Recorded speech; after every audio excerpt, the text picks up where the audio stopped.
High, আজকের ভিডিওতে স্বাগতম। আজকে আমি বলবো একটি ছোট্ট কিন্তু শক্তিশালী অডিও এমপ্লিফায়ার আইসি LM1875 আইসি সম্পর্কে।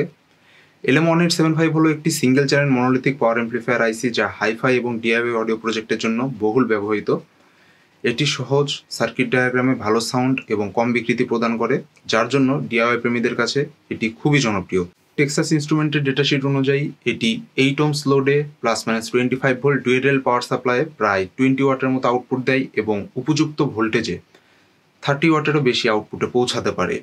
এটির বিষয়ে বিস্তারিত আমরা পরে আলোচনা করব। বর্তমানে জেনে নেই LM1875 সম্পর্কে কিছু তথ্য। LM1875 প্রথমে ন্যাশনাল সেমিকন্ডাক্টরসের পণ্য হিসাবে বাজারে আসতো। এটি একটি জনপ্রিয় অ্যানালগ অডিও এমপ্লিফায়ার আইসি যা 90 দশক থেকে প্রায় 2000 সালের প্রথম দিক পর্যন্ত ডিআইওয়াই অডিও কমিউনিটিতে বিপুল জনপ্রিয়তা লাভ করে। পরে ন্যাশনাল সেমিকন্ডাক্টরসকে টেক্সাস ইনস্ট্রুমেন্ট অধিগ্রহণ করে, ফলে LM1875 আজকাল টেক্সাস ইনস্ট্রুমেন্টের প্রোডাক্ট পোর্টফোলিওতে রয়েছে। টেক্সাস ইনস্ট্রুমেন্ট অধিগ্রহণ সম্পন্ন হয় 2011 সালে, অর্থাৎ মূল ডিজাইন ন্যাশনাল সেমিকন্ডাক্টরের, কিন্তু বর্তমানে এটি টেক্সাস ইনস্ট্রুমেন্টের প্রোডাক্ট ফ্যামিলির অংশ। আজকাল বাজারে LM1875 পাওয়া যায় কিনা সেটি নিয়ে আমাদের মধ্যে দ্বিধাদ্বন্দ্বতা রয়েছে। হ্যাঁ, LM1875 এখনও পাওয়া যায়। এটি টেক্সাস ইনস্ট্রুমেন্টের অফিসিয়াল প্রোডাক্ট পেজে এখনও সক্রিয় অবস্থায় রয়েছে। বিভিন্ন ডিস্ট্রিবিউটর যেরকম মিউসার, ডিজিকি ইত্যাদি সরবরাহ করে থাকে। তাই নতুন এবং আসল আইসি চিনতে অবশ্যই অনুমোদিত ডিস্ট্রিবিউটর থেকে সংগ্রহ করতে হবে। তবে সতর্কতা, বাজারে অনেক ক্লোন বা চীনের তৈরি নকল আইসি পাওয়া যায়। অনলাইনে কম দামে আইসিগুলো কিনলে অবশ্যই সত্যতা যাচাই করা উচিত। ডেটাশিটে দেওয়া মার্কিং, প্যাকেজ কোড এবং স্বীকৃত রিটেইলার লিস্ট দেখে নেওয়া উচিত। বিভিন্ন ফর্মে সোশ্যাল মিডিয়ায় নকল রিপোর্ট পাওয়া গেছে, তাই বিশ্বস্ত ক্রেতা থেকে বেছে নিন। উপস্থিত কিছু LM1875 আইসি আছে, যার মধ্যে এগুলো অরিজিনাল, এগুলো বর্তমান টেক্সাস ইনস্ট্রুমেন্ট দ্বারা তৈরি এবং এগুলো হচ্ছে মার্কেটের কিছু কপি আইসি। আচ্ছা, প্রথমে আমরা কিছু ন্যাশনাল সেমিকন্ডাক্টরসের তৈরি অরিজিনাল আইসি দেখে নেই। এগুলো হচ্ছে ন্যাশনাল সেমিকন্ডাক্টরসের তৈরি অরিজিনাল আইসি। এই আইসিগুলো ন্যাশনাল সেমিকন্ডাক্টর তৈরি করেছিল 2000 সালের দিকে। এই যে আইসির ব্যাক সাইড এরকম এবং ফ্রন্ট এরকম হয়ে থাকে। এই আইসিগুলো বর্তমানে ডিসকন্টিনিউ হয়ে গেছে। এই আইসিগুলো বর্তমানে এই প্যাকেজে পাওয়া যায় না। এই আইসিটাও একটি ওল্ড স্টক আইসি, এটাও LM1875 ন্যাশনাল সেমিকন্ডাক্টরসের দ্বারা তৈরি। বর্তমানে টেক্সাস ইনস্ট্রুমেন্টে এই আইসিটি পাওয়া যায়। এটি LM1875 আইসি, বর্তমানে টেক্সাস ইনস্ট্রুমেন্ট দ্বারা তৈরি। এই আইসিটির ব্যাক সাইড এইরকম হয়ে থাকে। ঠিক একই রকম দেখতে মার্কেটে কপি আইসি পাওয়া যায়, যেগুলো আমি আপনাকে দেখাচ্ছি। পাশাপাশি দেখলে বুঝতে পারবেন। ডান হাতে যে আইসিটা আছে এটি কপি আইসি এবং বাম হাতে যেটি আছে এটি হচ্ছে অরিজিনাল আইসি। কপি আইসিতে দেখতে পাচ্ছেন এখানে যে প্রিন্টিং, সেই প্রিন্টিংটা মিস্টেক আছে, পুরোপুরি সমানভাবে না। এবার আসি মূল স্পেসিফিকেশনে। আউটপুট পাওয়ার প্রায় 20 ওয়াট, 8 ohms লোডে ±25 ভোল্ট ডুয়েল পাওয়ার সাপ্লাই দিয়ে থাকে।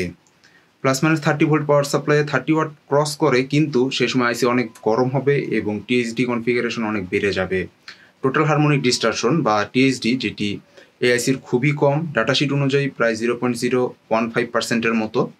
প্রোটেকশন, ভেতরে বেশ কিছু ইনবিল্ট প্রোটেকশন রয়েছে, যেরকম inbuilt current limit, thermal shutdown, safe operating area, এইসব সুরক্ষা বিদ্যমান।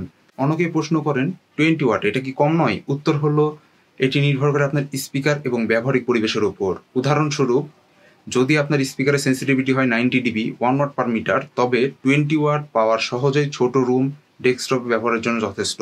বুকসেলফ বা মিড সাইড স্পিকারের জন্য এটি কার্যকর, তবে বড় হল রুম বা খুব কম সেন্সিটিভিটি স্পিকারের জন্য বেশি পাওয়ারের প্রয়োজন হবে।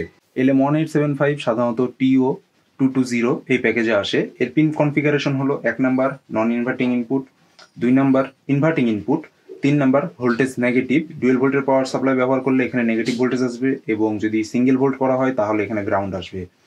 4 নাম্বার আউটপুট এবং 5 নাম্বার পিন, এটি হচ্ছে পজিটিভ রেল। কেন এখন LM1875 ব্যবহার করবেন এবং কোথায় ব্যবহার করবেন? অল্প সংখ্যক যন্ত্রাংশের মাধ্যমে সার্কিট বোর্ড তৈরি করা যায়, যেরকম আমরা এই সার্কিট বোর্ড দেখতে পাচ্ছি, খুবই ছোট সাইজ সার্কিট বোর্ড। ছোট সাইজ সার্কিট বোর্ড হওয়ার জন্য অল্প সংখ্যক জায়গাতে এমপ্লিফায়ার তৈরি করা সম্ভব। সাউন্ড কোয়ালিটি তুলনামূলকভাবে উষ্ণ, পরিষ্কার এবং সঙ্গীতপূর্ণ আউটপুট দেয়। খুবই কমই অডিও এমপ্লিফায়ার আইসি আছে যেটি এটির মতো আউটপুট দিতে পারে। LM3886 এবং এটি কাছাকাছি সিমিলার আউটপুট দেয়। দীর্ঘদিন ধরে পরীক্ষিত আইসি, অসংখ্য সফল ডিআইওয়াই প্রজেক্টের উদাহরণ রয়েছে। Bookshelf, desktop, hi fi system, ছোট অ্যাক্টিভ মনিটর, 2টি চ্যানেল দিয়ে stereo system, home theatre, satellite বা স্টেরিও চ্যানেল অ্যাম্প্লিফায়ার, এইসব জায়গায় আমরা এটি প্রয়োগ করতে পারি। LM1875 একটি সোজাসাপটা মিউজিক্যাল টোন বিশিষ্ট চিপ। 20 ওয়াট পাওয়ার রেটিং ছোট নয়, সঠিক স্পিকার এবং বাস্তবায়নে এটি অনেক জায়গায় আদর্শ। এবার আসি সতর্কবার্তায়। অনলাইনে সস্তায় LM1875 কিনে থাকলে অবশ্যই সত্যতা যাচাই করুন। নকল আইসি পারফরমেন্স ভিন্নতা আনতে পারে। টেক্সাস ইনস্ট্রুমেন্টের অফিসিয়াল ওয়েবসাইটে দেওয়া অনুমোদিত ডিস্ট্রিবিউটর লিস্ট চেক করে দেখুন। ভিডিও ভালো লাগলে অবশ্যই সাথে থাকবেন, লাইক দিবেন এবং সাবস্ক্রাইব করতে ভুলবেন না। ধন্যবাদ, দেখা হবে পরবর্তী ভিডিওতে।